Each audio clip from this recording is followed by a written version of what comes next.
வாங்க. ஓ, இவரே வேதத்துல கிடையாது. இவரு வறுத்தெடுக்க போறாராம். சரி சரி சரி, வறுத்தெடுத்தது என்னங்கிறத பார்ப்போம். செகண்டுக்கு செகண்ட் இவனுக்கு பதில் சொல்லுவோம். என்ன சொல்லான்னு கேளுங்க. மக்களும் பைபிளே படிக்கிறது இல்ல. அதனால இந்த ஈர வெங்காயமே தேவை கிடையாது.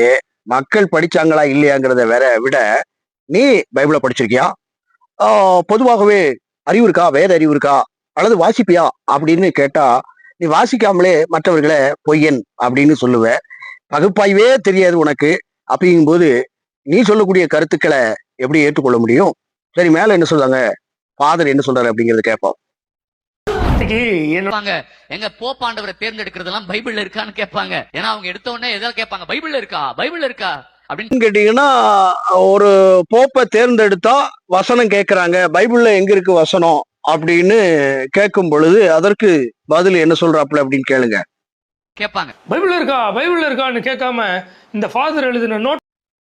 ஆமா, வசனத்தை தான் கேட்பாங்க. உன்னை போன்றவர்களுக்கு வசனத்தை சொன்னாலும் உன்னுடைய ஸ்டாண்டில் தான் நீ நிப்ப. எனக்கு தெரிஞ்ச வகையில ஓடுற குதிரைக்கு 3 கால் தான் அப்படின்னு சொல்லுவேன். அப்படியே கரெக்டா சொல்லுவான். சரி, அந்த ஃபாதர் என்ன சொல்றாரு, இவன் என்ன சொல்றான் அப்படிங்கறத கேளுங்க. ஃபாதர் திருத்துதர் பணி 1வது அதிகாரத்துல இருக்கு. திருத்தந்தை அவர்களை எப்படி தேர்ந்தெடுக்கிறாங்க? கான்க்ளேவ்னு சொல்லுவாங்க. திருத்தூதர்கள் அப்படிங்கிற தூய தமிழ் விவிலியத்துல திருத்தூதர்கள் இருக்கு. அப்போஸ்தலர் நடவடிக்கைகள் 1வது அதிகாரம் 23, 24, 25 ஆகிய அதிகாரங்களை நீங்க வாசிச்சு பாத்தீங்கன்னா, இந்த போப்பினுடைய ஒழுங்குமுறை என்ன, சீட்டு போட்டு தேர்ந்தெடுத்தார்கள் அப்படின்னு இருக்கு. இத கூட சொன்ன அந்த வசனத்தை காண்பிச்சா கூட அதை வாசிக்கல. என்ன சொல்றான்னு கேளுங்க. ஆக்ட்ஸ் ஆஃப் தி அப்போஸ்தலர்ஸ் 1வது அதிகாரத்துல இருக்கா கான்க்ளேவா? யார் சொன்னா? இப்போ தலைவர் பாத்தீங்களா? அதாவது வசனத்தையே சொன்னாலும் வசனம் முக்கியம் கிடையாது இவனுக்கு. இவனுக்கு இந்த ஃபாதரை பொய்யன் அப்படிங்கிறத சொல்லணுங்கிறதுக்காக வேண்டியே அப்படியே மழுங்கடிச்சு பேசுறான் பாருங்க. அதாவது அப்போஸ்தலர்கள், அதாவது 12 அப்போஸ்தலர்கள், 12 சீசர்கள். சரியா? இந்த 12 சீசர்கள்ல இவன் என்ன பண்ணிட்டா, யூதாஸ் காரியத்து பணத்திற்காக விலை போய் என்ன பண்ணிட்டா, சில காரியங்களை பண்ணதுனால ஒருத்தர் விடுதலையாக ஆக்கப்பட்டாச்சு. அதாவது எப்படின்னு கேட்டீங்கன்னா, 11 சீசர்கள் தான் இருக்கிறாங்க. அப்போஸ்தலர்களுடைய முடிவுகள் என்னன்னா, 12 சீசர்களாக ஆண்டவர் ஏற்படுத்தினாரு. 12 ஆக்கணும் அப்படிங்கிற ரீதியில 2 பேரை சீட்டு மூலம் எடுக்கிறாங்க. இந்த சீட்டு அப்படிங்கிறது எப்படின்னு கேட்டீங்கன்னா, இப்போ உள்ள காலகட்டத்துல மட்டும் அந்த சீட்டு எண்ணிக்கையினுடைய காரியம் இருக்கிறதா அப்படின்னு கேட்டா இல்ல. பின்னால ஒரு வசனத்தை போடுறேன். அதாவது யோனா என்னன்னு கேட்டீங்கன்னா, நினைவே பட்டணம் அழிக்கிறதுக்காக அதற்கு விரோதமாக சொல்லும் பொழுது இவர் என்ன பண்ணாரு, தர்சீசுக்கு கப்பல் ஏறி போறாரு. தர்சீசுக்கு கப்பல் ஏறி போனா பெரும் கொந்தளிப்பும் பல விதமான காரியங்கள் நடக்குது. அப்பொழுது சீட்டு போடப்படுகிறது. யாரால் துன்பம் வந்தது அப்படின்னு கேட்கும் பொழுது யோனா மேல சீட்டு விழுது. இதே வேளையில இன்னொரு வசனத்தையும் நான் பின்னால போடுறேன். நீதிமொழிகள்ல சீட்டு மடியில் போடப்படும், காரிய சித்தியோ கர்த்தரால் வரும் அப்படிங்கிற வார்த்தை இருக்குது. இப்போ மாத்திரம் சீட்டு குழுக்கள்ங்கிறது இல்ல, அதுக்கு முன்னதாக பழைய ஏற்பாட்டிலையும் சரி எல்லா முறைமைகளையும் சீட்டு குழுக்கிறத வாடிக்கையா வச்சிருக்காங்க. இன்னொரு வசனத்தையும் பாருங்க. 1 சாமுவேல் புஸ்தகங்கள்ல எப்படின்னு கேட்டீங்கன்னா, சவுலுக்கு அந்த சீட்டு விழுகிறதாக இருக்குது. அதே வேளையில யோசுவா அந்த வசனத்தையும் நான் பின்னால காமிக்கிறேன். இப்படி பல காரியங்கள் இருக்கு. சரி, அதே ஃபார்மேட்ல அதே வேவ்ல என்னன்னு கேட்டீங்கன்னா, இயேசு கிறிஸ்துவ சிலுவையில அறையப்பட போகிறார். அப்போ அறையப்பட போகும் பொழுது அங்கேயும் அவருடைய அங்க வஸ்திரத்தை சீட்டு போட்டு பகிர்ந்தார்கள், சீட்டு போட்டு அப்படியே எடுத்துக்கிட்டாங்க அப்படின்னு இருக்கு. அந்த வசனத்தை கூட பேக்ரவுண்ட்ல போடுறேன்.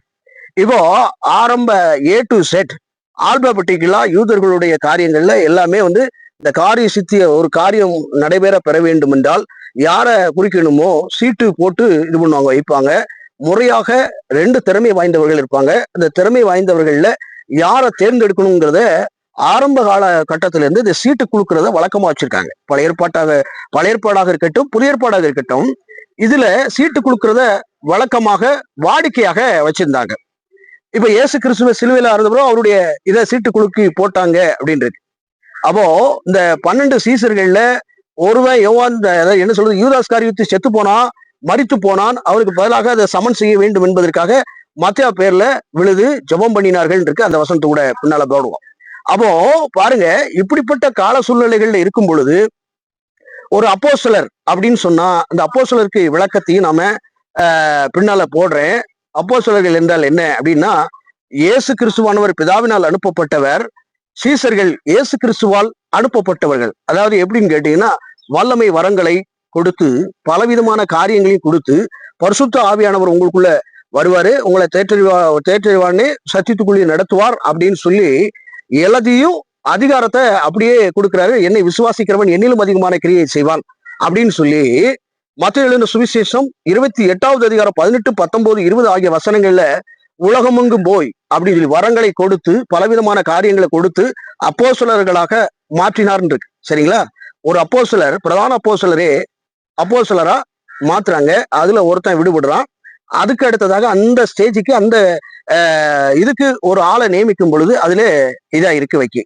சரி, இன்னொரு விஷயத்தையும் பார்த்துட்டு அதுக்கப்புறம் நம்ம திரும்ப தொடர்வோம். பேதுரு இவங்களுக்கெல்லாம் தலைவரா தேர்ந்தெடுக்கப்பட்டார்னு எங்கேயுமே இல்லை. போய் நம்பர் 2. அதாவது என்னன்னு கேட்டீங்கன்னா, இவன் வந்து எப்படின்னு கேட்டீங்கன்னா, அவர் எப்படி தூணா இருக்க முடியும்? பேதுரு எப்படி தூணா இருக்க முடியும்? இதெல்லாம் அது இல்லைன்னு. அப்போ முறையாக பைபிளை வாசிக்க தெரியாத நபர், திடல் தற்குறி அப்படின்னு சொல்லலாம் அந்த ஜஸ்வினை. இந்த ஜஸ்வின் முன்ன பின்ன பைபிளை வாசிச்சிருக்கியா? உனக்கு பைபிள் வசனம் தான் தெரியுமா? நீ எந்த வகையான கிறிஸ்தவன் அப்படின்னு சொன்னா, பிசாசினால் உண்டானவன், பைபிள் வசனத்தையே வாசிக்காம பிறரை பொய்ன்னு சொல்ற பத்தியா, அதுலயே தெரியுது நீ எவ்வளவு பெரிய முட்டாள் அப்படிங்கிறது தெளிவா தெரியுது. அதாவது எப்படின்னு கேட்டீங்கன்னா, ஆண்டவராகிய இயேசு கிறிஸ்துவானவர் பேதுருவை பார்த்து என்ன நேசிக்கிறியா அப்படின்னு 3 முறை கேட்கிறார். அப்ப 3வது முறையாக இயேசு கிறிஸ்துவானவர்கிட்ட வந்து உங்களுக்கே தெரியாதா என்ன நேசிப்பீங்க, நான் உங்களை நேசிக்கிறேன் அதிகமா, அப்போ என் மந்தைகளை மேய்ப்பாயாக அப்படின்னு சொல்லி கொடுக்கிறார். அதே வேளையில என்னன்னு கேட்டீங்கன்னா, நீ பேதுருவா இருக்கிற இந்த பாறையின் மேல் என் சபையை கட்டுவேன் அப்படின்னு சொல்றார். சபையை கட்டுவேன். அதே போல பரலோகத்தில் நீ எதை கட்டுகிறியோ, பூலோகத்தில் எதை கட்டுகிறியோ அது பரலோகத்திலும் கட்டப்பட்டிருக்கும். நீ எதை கட்டவிழ்க்கிறியோ அதை கட்டவிழ்க்கப்படும் அப்படின்னு சொல்லி பாதாள்களுடைய வாசல்கள் மேற்கொள்வதில்லைன்னு சொல்லி பரலோகத்தினுடைய சாவியை அப்படியே ஒப்படைக்கிறார். அப்போ இவரு முதன்மை, அதாவது ஆண்டவராகிய இயேசு கிறிஸ்துவானவர் முதன்மை தலைமையாக இருக்கிறார். அவர் தலைமைக்கு கீழாக இருந்தவர் பிரதிநிதியாக பேதுரு தலைமையாக, நான் போன பிறகு தலைமையா நீ என் மந்தையை மேயே அப்படின்னு சாலிடா சொல்றார்.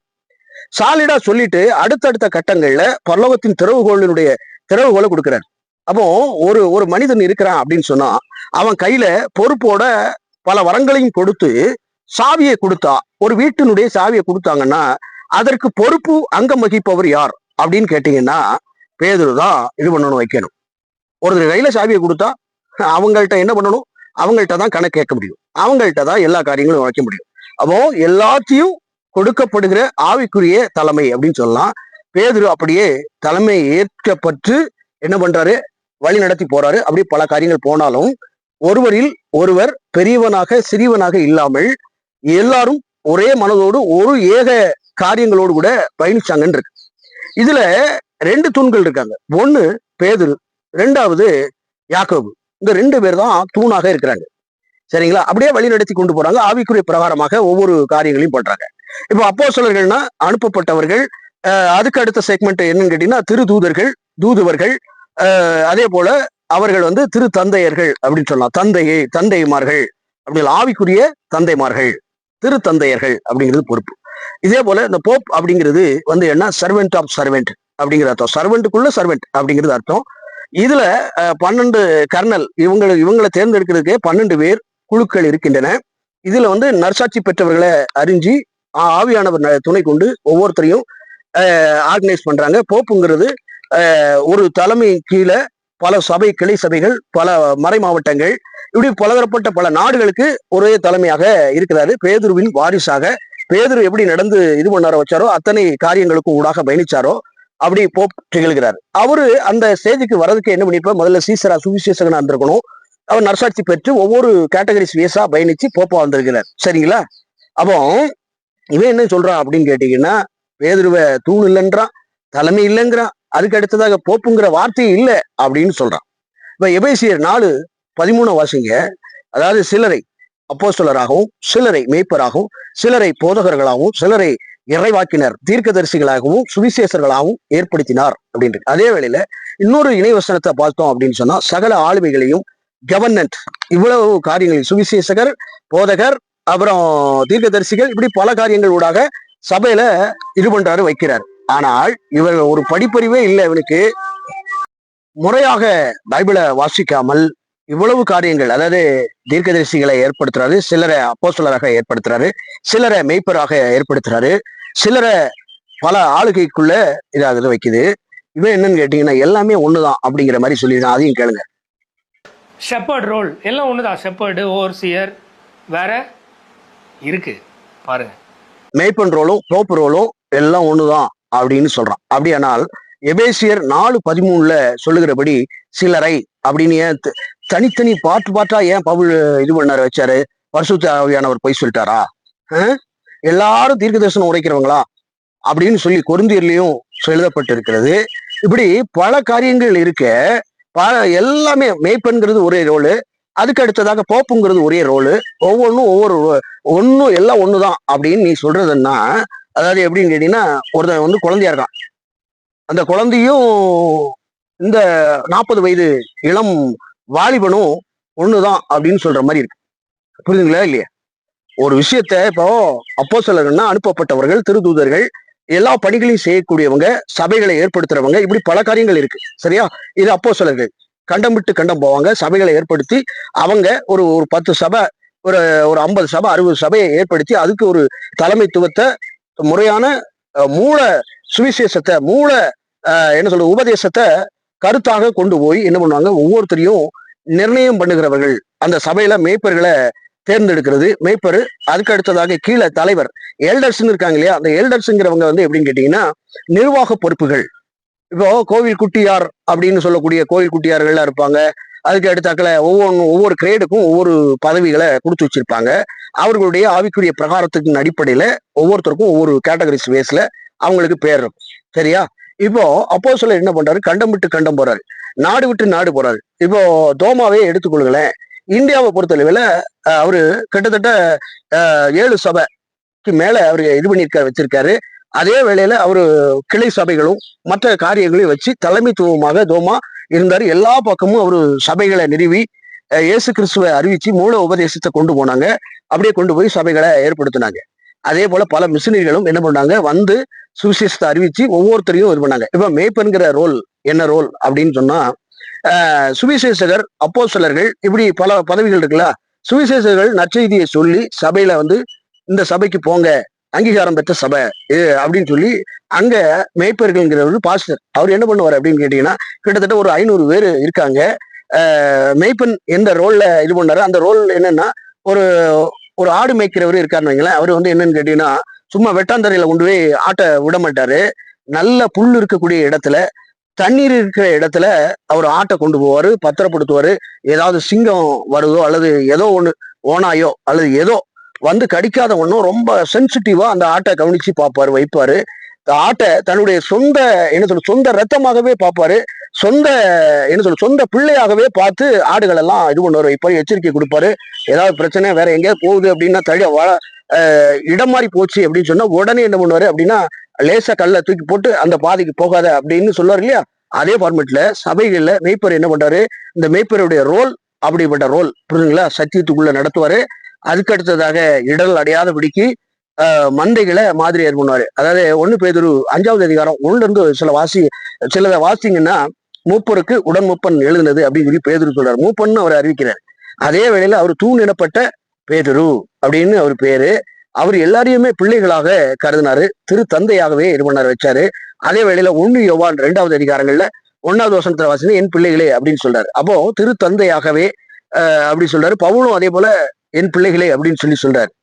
எப்படின்னா, திருத்தந்தையர்கள் அவர்களுடைய இதுல வந்து ஃபாதர், எப்படின்னு கேட்டீங்கன்னா ஆவிக்குரிய ஃபாதர்களாக இது பண்ணாங்க. அதை தான் வந்து தூய தமிழ்ல திருத்தந்தையர்கள் அப்படின்னு சொன்னாங்க. சரி, இப்போ ஆடுகளை அப்படி ஒரு மேய்ப்பன் பண்ணார் இல்லையா? அதே ஃபார்மெட்ல தான் இந்த சபைகள்ல விசுவாசிகளை அப்படி மந்தைகளை மாதிரியா மேய்ச்சாங்க, மாதிரியா இருந்தாங்க. அவர் சபையை விட்டு கடந்து போக மாட்டார். சுவிசேஷகர் கண்டம் விட்டு கண்டம் போய் புதிய நற்செய்தி என்கிற விதையை விதைப்பாரு.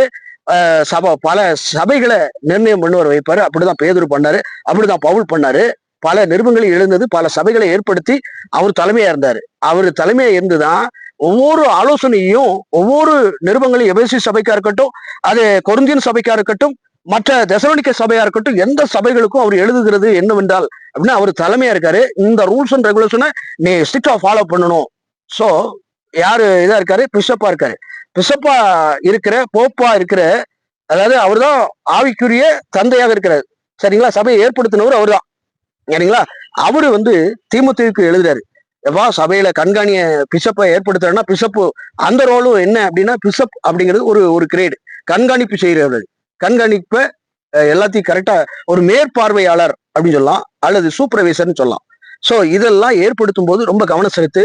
அதே போல நான் வருமளவு 1 தீமோத்தேயு 3வது அதிகாரம் இதுல நீங்க வாசிங்க அப்படின்னு சொன்னா, நான் வருமளவு நீ இதெல்லாம் காரியத்தெல்லாம் திருச்சபையில நடக்கக்கூடிய காரியங்கள் எல்லாம் ஒழுங்கு செய் அப்படின்னு சொல்லி கரெக்டா ஆர்டர் போடுறாரு. அப்ப ஆர்டர் போடுறாருன்னா அவரு ஒரு தலைமையா இருக்கிறாரு பவுல். சரியா? அதே போல பேதுருவும் மூப்பருக்கு உடன் மூப்பர் எழுதியது, நீ கண்காணிய மாதிரியா இது பண்ணாம வைக்காம கரெக்டா சாலிடா கொண்டு போ, பிரதான ஆயன் வரும் வரைக்கும் நீங்க அந்த மந்தைய ஜாக்கிரதையா நடத்துறதுக்கு நீங்க ரொம்ப கவனமா இருக்கணும் அப்படிங்கிற மாதிரி ஒரு இன்ஸ்ட்ரக்ஷன் கொடுக்குறாரு. சோ என்னன்னு கேட்டீங்கன்னா, யார இதா இருக்காரு? என் மந்தையை மேய்ப்பாயாகன்னு பேதுருக்கு சொன்னாரு. அதே வேளையில பவுலும் அந்த மாதிரியான கான்செப்டோட பயணிச்சாரு. ஒவ்வொருத்தரும் ஒவ்வொரு இதுல போனாங்க, ஏற்றத்தாழ்வு இன்றி நீ பெரியவன் நான் பெரியவன் இல்லாம அப்படியே கொண்டு போனாங்க. இப்படிப்பட்ட ரோல்கள்லாம் இருக்கு. அதே போல பவுல் சொல்றாரு, நான் புறஜாதியினுடைய அப்போஸ்தலனாக தேர்ந்தெடுக்கப்பட்டேன் அப்படின்றாரு ஒரு இடத்துல. இன்னொரு இடத்துல நான் என்னை சுவிசேஷகனாக ஏற்படுத்தினாரு அப்படின்னு இன்னொரு இடத்துல சொல்றாரு. இன்னொரு இடத்துல என்னை போதகனாக ஏற்படுத்தினார் தேவன் அப்படிங்கிற மாதிரி சொல்லியிருப்பாரு. அப்போ இவ்வளவு தகுதிகளை அவர் ஏற்படுத்தப்பட்டபடியால், ஏற்பட்ட அந்த தகுதியை அவர் உண்டாக்குனபடியால அவர் அத்தனை போஸ்டிங்க வச்சிருந்தார். சரிங்களா? அப்போ ஒரு அப்போஸ்தலர், ஒரு சீசர், முழுமையான சீசர்களுக்கு அத்தனை பதவிகளும் வருகிறது. ஒவ்வொரு காலகட்டங்களிலும் ஒவ்வொரு படிநிலைகள் இருக்கின்றன. அந்த படிநிலைக்கு ஏற்ப பதவிகள் வழங்கப்படுகிறது. ஆனால் இதை நீங்க வாசிக்காமலே பொய்ன்னு சொல்றது எப்படி? என்ன ஒரு காரியம்? வேறொரு